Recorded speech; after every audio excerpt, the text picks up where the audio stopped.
Hey everyone, thanks for joining me on this second episode. I know it's been a while, so thank you for your patience. Today we have a huge surprise to uncover: the Stan Winston Studios 1 to 19th scale Jurassic Park Brachiosaurus.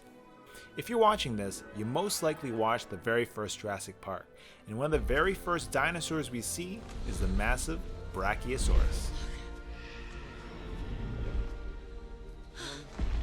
It's a dinosaur. You betcha, Dr. Grant, that is a dinosaur. This scene had such an impact on me as a kid, and I'm very excited to bring you this video today. In this episode, we'll cover the details of this beautiful model, and then we'll visit some of the history behind the maquette. So please sit back, relax, and enjoy this episode. First off, I want to say this is easily the largest dinosaur in my collection. A whopping 28 inches tall and 32 inches long, this maquette is monstrous. At first glance, we get a good idea of the sheer mass of this sauropod. The Brachiosaurus was sculpted by Stan Winston key artist Andy Schoneberg, who we'll get to a little bit later. I had commissioned master painter Steve Riojas, who in my opinion is today's best dinosaur painter, to assemble, paint, and bring this sauropod to life. I'd like to note that this model is from the Horizon Jurassic Park model series from the early 90s, which used the exact same molds from Stan Winston Studios. As we zoom in to take a closer look, we're immediately hit with the sheer amount of detail. For having such a small head, Andy was able to sculpt in much character and detail. The teeth and crest are beautifully sculpted, and the face was given a gentle look, much like a modern day cow. As we pan down the neck, we can see that Andy did an incredible job in making this maquette look like a real-life animal. Worth noting is the sheer amount of small skin folds and sculpted patterns. I can't help but be reminded of a modern-day elephant or rhino when looking at the skin texture. This appearance provides us with context of living animals that we're familiar with, and thus pushes the model closer to the side of believability. Interestingly enough, Andy used a reference photo of a real-life rhino while sculpting. Steve Riojas applied a spectacular paint job, as he has a real talent for being able to highlight these little crevices in the skin, all while making this look like a real-life breathing dinosaur. A really cool touch is that we can make out the gigantic shoulder bone ever so slightly peeking out of the skin, an extremely cool detail. I want to show you guys a quick shot of the other side. One thing that has me in awe is how well the paint blends together. The transition from the dark gray blue down to a tan underbelly color is flawless. Everything is done with a subtle touch, and I think that's what makes this so believable. As you can see, the massive body is propped up by huge tree trunk sized legs. The sculpting in between the area between the limbs and the body has clusters of wrinkly skin, giving it an appearance similar to elephants. I want to give you guys a really quick shot of the front, so we're going to pan down the front here. As always, tons of detail, but as we reach the mid body point, you can see large clusters of skin, beautifully sculpted. Here are the towering legs and the toe claws sculpted in there. As you can see, that large hooking claw there. As we pan back up, we can see Steve did a great job blending these colors together. Here's a really quick pan shot of the back. I just want to give you guys a quick idea of how Steve really nicely filled in those tiny skin folds with that lighter color. It really adds to the realism of this model. And finally, just a quick shot of the underbelly. As you can see, those darker tones in the crevices really highlight the detail, and Steve just did a fantastic job on painting this model.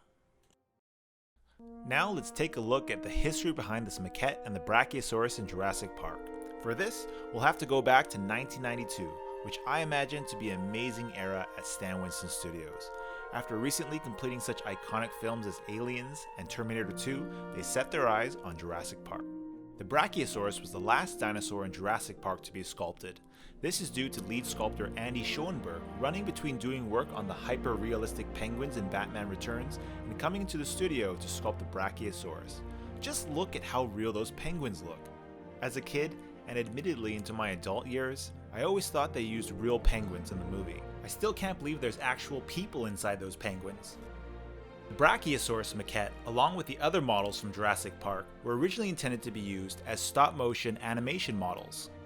Stop-motion animation was before the days of computer animation and used incremental movements that would eventually be spliced together to make a motion scene like the test clips you're watching now. You can see some incredible stop-motion in classic movies like the original King Kong and the Tauntauns and AT-ATs in The Empire Strikes Back. These types of animation have a vintage quality to them that is very nostalgic to some. However, by the time it was halfway sculpted, Stan Winston Studios decided to do the first Brachiosaurus scene with CGI, making Phil Tippett's stop-motion plans obsolete for filming. However, Phil was kept on in a new role as a dinosaur movement coordinator. I can't stress how mind-bogglingly cool it would have been to see this model animated in stop motion. Sadly, that day will never come. However, we are fortunate enough to see these schematics from Phil Tippett's studio, outlining how the armature of the model would have operated. And finally, here's a model that was sold at auction by Phil Tippett's studio just a few years ago. Since stop motion was written off, the Brachiosaurus is the first CGI dinosaur we see clearly as a full-bodied dinosaur, and boy, was it a sight to behold. A combination of size, grace, it truly drew me in as a kid. One aspect that blows my mind is that the Brachiosaurus was not even supposed to be in the movie, as it was originally going to be a Brontosaurus. As we can see from these pre-production notes dated 1992, the original scene called for a Brontosaurus, but later into production, it was proposed by Steven Spielberg to change it to a Brachiosaurus. Perhaps the Brachiosaurus's larger size would have been seen as more impressive. I'm not too sure. Fortunately for us, we eventually get to see an Apatosaurus/Brontosaurus in Jurassic World. Crash McCrory was the concept artist that designed the Brachiosaurus. You may recognize his work showcased on many pieces of Jurassic Park memorabilia. As a kid, his art was on everything, from posters to t-shirts to mugs and trading cards. Crash's art made up a huge portion of the Jurassic Park brand. As mentioned earlier, the head sculptor of this model was Andy Schoneberg, an extremely talented artist who has worked on many projects, including Edward Scissorhands, Batman Returns, as well as various projects in Jurassic Park. This is the actual concept art that Andy was provided by Crash McCrory. The art was to be his guide for sculpting, and he was instructed to follow the design to a T. After sculpting had started, Andy had mentioned that the head was a bit too small and may have looked more like an Apatosaurus than a Brachiosaurus. The head was redrawn by Crash to more closely resemble a Brachiosaurus, which became the iconic look of the dinosaur. Unfortunately, photos of Andy sculpting this model are quite rare. However, we do have a few shots available to us, such as these painted versions. This one is even displayed with a cool diorama. And this shot here of the model was used as a stand-in reference while filming.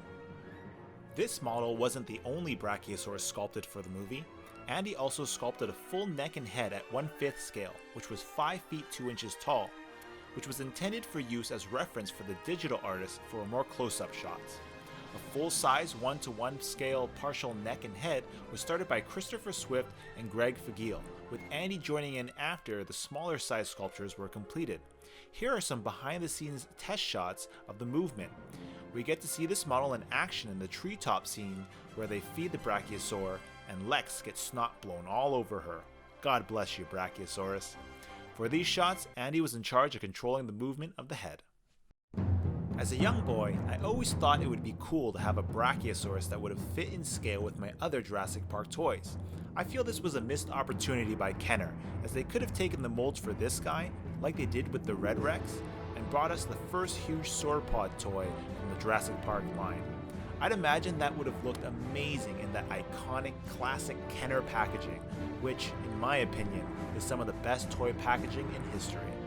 So, you might be asking yourself, how can I get my hands on something like this that will also take up absurd amounts of room in my house? Fortunately for today's collectors, there are many more options. Here is my list of the top 4 Brachiosaurus collectibles that are similar to this maquette. Coming in at number 1, the Horizon Jurassic Park Brachiosaurus, which is the exact same model from Stan Winston Studios. Coming in at number 2, Sakuda Jurassic Park Brachiosaurus. This one is really hard to find, but it is a pre-assembled model that uses the exact same molds. Coming in at number 3, Mattel's Brachiosaurus. Released just this year, the great aspect of this toy is that it's huge, posable, and playable. And finally coming in at number 4, Iron Studios Brachiosaurus, a recent release that captures the iconic scene in this beautiful sculpture. Finally, I'd like to thank everyone involved in helping put this episode together. First, Andy and Steve for your incredible talent and time, the guys over at Behind the Gates for many of the photos used in this video, and my good friends for your continued support. Well guys, I hope you enjoyed this look at this amazing model. If you're into these kind of things, I appreciate you stopping by. I hope to do more videos in the near future, focused on the scientific aspect of dinosaurs. If you're interested, you could always subscribe and get more content when it comes along. Thanks again.